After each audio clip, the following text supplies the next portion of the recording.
सपना त उसको थियो डाक्टर बन्ने। सानो उमेरदेखि स्टेथोस्कोपको आवाज पनि नबुझेको मान्छे, तर हृदयमा भने मानव धड्कनसँगै डाक्टर बन्ने रहर बसिएको थियो। तर समयको खेलसम्म कसैको के लाग्दो रहेछ र? त्यही समयले एक दिन उसलाई अस्पताल होइन, झोला बोकेर फोरेस्ट्रीको गेटसम्म पुर्यायो। सपनामा डाक्टर, वास्तविकतामा बनाइयो वनका बिरुवाको अक्सिजन सम्हाल्ने मान्छे। अनि उसको जीवनमा यही मोड बनिरह्यो। एक रहर, एउटा बाध्यता, अनि एउटा नयाँ पहिचानको सुरुवात। त्यहाँ एउटा गेट रहेछ, फोरेस्ट्री गेट। कसैले सामान्य सम्झिने, कसैले महत्त्वै नदिने। तर मेरो लागि त्यो गेट एउटा मोड थियो, एउटा चौतारी थियो, जहाँ हजारौं विद्यार्थीको भविष्य तौलिन्थ्यो, रहर र वास्तविकताको तराजु जहाँ सधैँ बराबर रहँदैनथ्यो। कमैले मात्र वनमा आफ्नो भविष्य खोज्दै आउने ठाउँ, र ती कमैमध्ये एक पात्र म। Forestry get.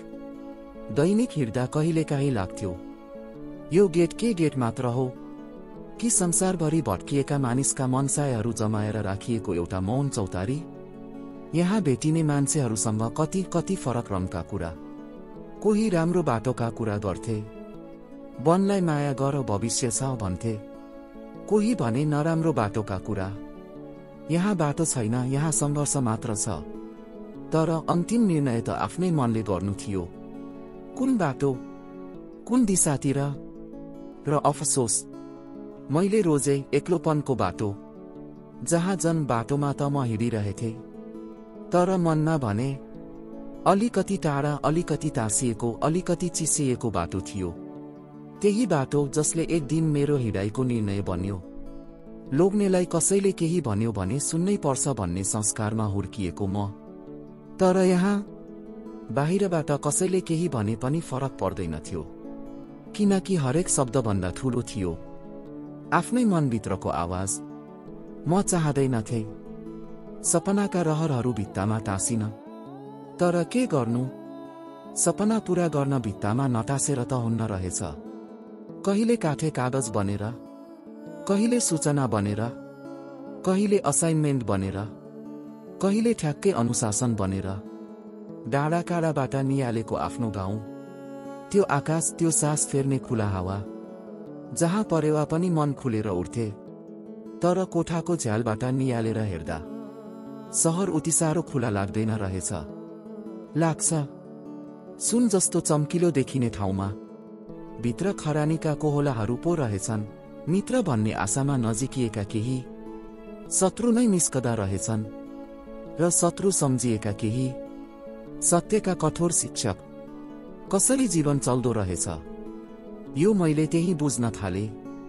यिनै अनुभवहरूले मलाई सिकाए, हाम्रा चाहनाहरूले होइन, हामीसँग भएको आत्मबलले यात्रा अगाडि बढ्छ। समयले जहाँ फ्याँक्यो त्यही ठाउँबाट उठ्न सक्नु नै हिम्मत हो।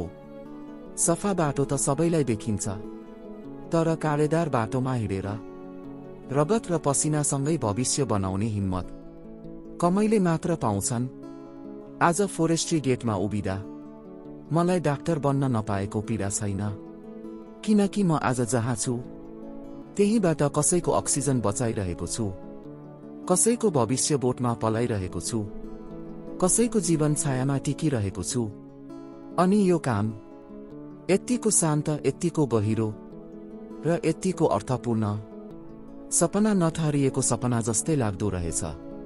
संसारले जे भने पनि, बाटो जतिसुकै घुमाउरो भए पनि, रहरहरू जतिसुकै भित्तामा टाँसिए पनि हिँडिरह, किनकि एउटा दिन आउँछ जहाँ तैले आफैलाई भन्छस्, म हारिन, म रोकिन, म आफै बने।